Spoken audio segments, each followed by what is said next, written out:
ഇതാണ് ആഫ്രിക്കൻ മല്ലിയില എന്ന് പറയുന്നത്. ഇതിൻ്റെ ഒരയില നമ്മൾ മണ്ണിൽ കുഴിച്ചിട്ടാൽ അവിടെ നിന്ന് കിളിർത്ത് വലുതായിട്ട് ഇതുപോലെ വളർന്നു വന്നോളും. ഒരു വേരിൽ നിന്ന് അടുത്ത വേരിൽ പൊട്ടിമുളച്ച് ഇങ്ങനെ സൈഡിൽ ഇങ്ങനെ വളർന്നു വന്നോളും. ഇത് നമ്മൾ കറിയിലൊക്കെയാണ് മെയിനായിട്ട് ഉപയോഗിക്കുന്നത്. നമ്മൾ സാധാരണ മല്ലിയില ഉപയോഗിക്കുന്നത് പകരമായിട്ട് ഇത് ഉപയോഗിക്കാം. നല്ല മണം, നല്ല ടേസ്റ്റുമാണ്. അപ്പോൾ ഇറച്ചിക്കറിയിലായാലോ അല്ലെങ്കിൽ മുട്ടക്കറി, അതുപോലെ തന്നെ സാമ്പാർ, ഇതിലൊക്കെ ഇത് ചേർത്തിട്ടുണ്ടെങ്കിൽ നല്ല ഒരു മണവും രുചിയൊക്കെ കിട്ടും. അപ്പോൾ ഇത് നമ്മുടെ ഒരു പറമ്പിൻ്റെ ഒരു സൈഡിൽ ഇപ്പോൾ നട്ടിട്ടുണ്ടെങ്കിൽ, കുഴിച്ചിട്ടിട്ടുണ്ടെങ്കിൽ കുറച്ച് കഴിയുമ്പോൾ പറമ്പിൻ്റെ പല പല ഭാഗങ്ങളിലൊക്കെ ആയിട്ട് നമ്മൾ ഇത് പൊട്ടിമുളച്ച് നിൽക്കണ കാണാം.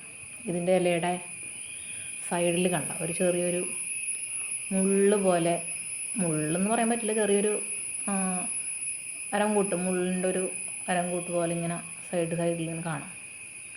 കുത്തിക്കൊള്ളൊന്നുമില്ല, ജസ്റ്റ് അതിൻ്റെ ഒരു ഷേപ്പാണ് അങ്ങനെ. അപ്പോൾ അതാണ് ഇതിൻ്റെ ഇലയുടെ പ്രത്യേകത. അപ്പോൾ നമുക്ക് പറമ്പിലെവിടെ വേണമെങ്കിലും നമുക്കിത് പടർന്ന് നിൽക്കുമ്പോൾ അല്ലെങ്കിൽ വ്യാപിച്ചെടുക്കുമ്പോൾ നമുക്ക് പൊട്ടിച്ചെടുക്കാൻ വളരെ എളുപ്പമാണ്. അപ്പോൾ നിങ്ങളിത് വളർത്തി നോക്കാം.